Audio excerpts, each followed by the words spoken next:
Ikiwa utabakia katika mtihani ule na ukajua kwamba huu ni mtihani kutoka kwa Allah subhanahu wa ta'ala, na ukatambua kwamba lile ambalo limetoka kwa Allah subhanahu wa ta'ala aliloliandika Allah haliwezi kukuepuka, na kama hakukuandikia Allah subhanahu wa ta'ala kadhalika haliwezi kukupata.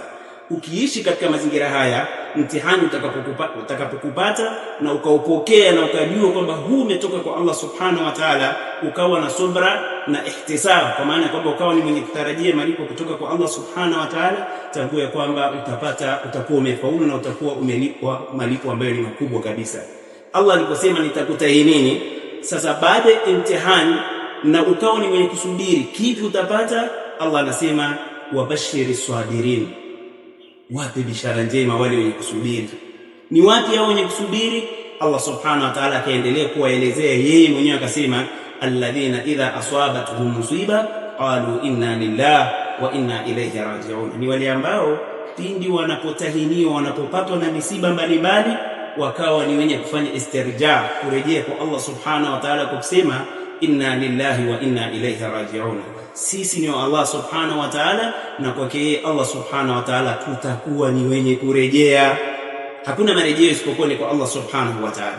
Sasa kama hali ndio hiyo, basi wewe na wewe uliosubiri na ukarejea kwa Allah subhanahu wa ta'ala, umepewa bishara zilizokuwa nzuri kabisa, malipo makubwa kutoka kwa Allah subhanahu wa ta'ala kwa kufanya bishara, kwa kule kusubiri kwako. Allah anasema wabashiri sabirin, wape bishara njema wale watakaokuwa ni wenye kusubiri.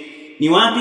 alladhina idha asabatuhum musiba qalu inna lillahi wa inna ilayhi raji'un. Kisha akasema Allah subhanahu wa ta'ala, watu hao ulaika alaihim salawatu min rabbihim wa rahma, hao waliotahiniwa na Allah subhanahu wa ta'ala kisha wakafanya istirja, kwa maana wakarejea kwa Allah subhanahu wa ta'ala kwa kutoa maneno ya kujirudisha wao kwa Allah subhanahu wa ta'ala. Allah anasema ulaika alaihim salawatu min rabbihim, watu hao watakuwa na amani itokao kwa Mola wao mlezi wa rahma. Lakini sio hivyo tu, bali watakuwa na rahma nyingi na pana kabisa zitokazo kwa Allah subhanahu wa ta'ala. Ulaika alaihim salawatu min rabbihim wa rahma wa ulaika humul muhtadun, na hakika watu hao ndio watakaokuwa ni wenye kufaulu na ni watu watakaokuwa ni wenye kuongoka, kwa kuwa wamejirejesha kwa Allah subhanahu wa ta'ala. Al-ibtila sunnatun min sunanillahi subhanahu wa ta'ala. Ibtila ni moja katika mienendo ya Allah subhanahu wa ta'ala kuwatahini waja wake. Sasa wewe utakayetahiniwa inatakiwa uwe na sobra kwa Allah subhanahu wa ta'ala, ili upate ujira huu ambao ni mkubwa kabisa aliyoandaa Allah subhanahu wa ta'ala kwa wale watakaojipamba na sifa hiyo ya kusubiri. Kuna watu ambao huchukulia kwamba labda ibtila ni mitihani, kwamba labda kuna mabaya umefanya, umekosea hiki na kile na kile ndio maana umepewa mitihani. Ndio, hapana.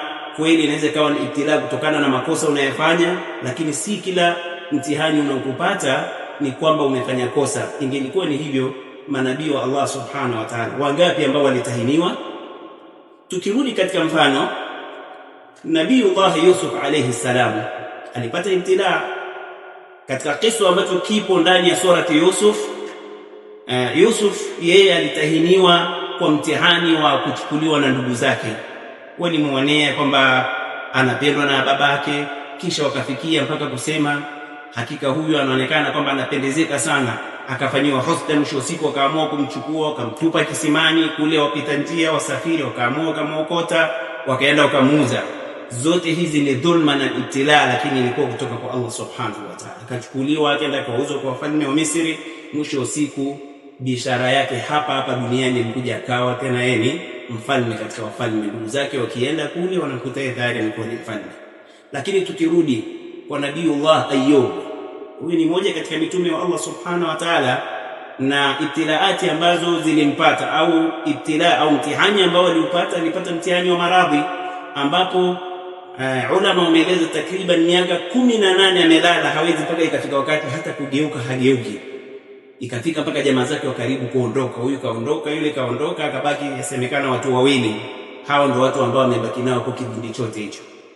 Yani alipewa ibtila kiasi kwamba mpaka ikafika kwamba hawezi kutaharaki kitu chochote, si mkono, si mguu, si chochote kile isipokuwa ulimi tu wa kumdhukuru Allah subhanahu wa ta'ala. Lakini pamoja na yote hayo bado akawa ni mwenye kumshukuru Allah subhanahu wa ta'ala, pamoja na kwamba amemuondolea yote, akambakizia ulimi wa kumtaja Allah subhanahu wa ta'ala. Baada ya miaka 18 ikaja faraja kutoka kwa Allah subhanahu wa ta'ala. Allah anasema wa aslahna lahu Nabiyullah Ayub, Allah akampa shifa na akamrejeshea afya yake ikawa timamu, kisha na watu wake wakarejeshwa. Na hii kuonyesha subra aliyokuwa imesubiri kwa ajili ya kutafuta ridha za Allah subhanahu wa ta'ala. Lakini tukirudi kwa bwana mtume Muhammad sallallahu alayhi wasallam, mbora wa viumbe vyote, yeye alipata ibtilaati, alipigwa bwana mtume sallallahu alayhi wasallam mpaka ikafika hata kuvunjwa meno zake, magego alivunjwa mtume sallallahu alayhi wasallam kwa ajili ya kuifikisha dini ya Allah subhanahu wa ta'ala. Wa maadhalika sabana nabii sallallahu alayhi wasallam, mtume sallallahu alayhi wasallam alisubiri subra ya hali ya juu mno. Sio hivyo tu, mtume sallallahu alayhi wasallam alifanyiwa dhulma mpaka ukaingia katika shehd, kwa maana kwamba ukafungiwa katika ngome zaidi ya miaka 3, mpaka ikafikia maswahaba wanakula majani, wamezuiliwa kila kitu, lakini walifanya subra. Je, walikuwa au mtume sallallahu alayhi wasallam alikuwa na dhambi gani aliyoifanya mpaka akapewa mtihani huu? Turudi pale pale katika mada yetu, tunasema ni mitihani, ni sunna miongoni mwa sunna za Allah subhanahu wa ta'ala kuwataini waja wake, na ndivyo tukaona watu hawa ambao ni bora kabisa kama ilivyokuwa mtume sallallahu alayhi wasallam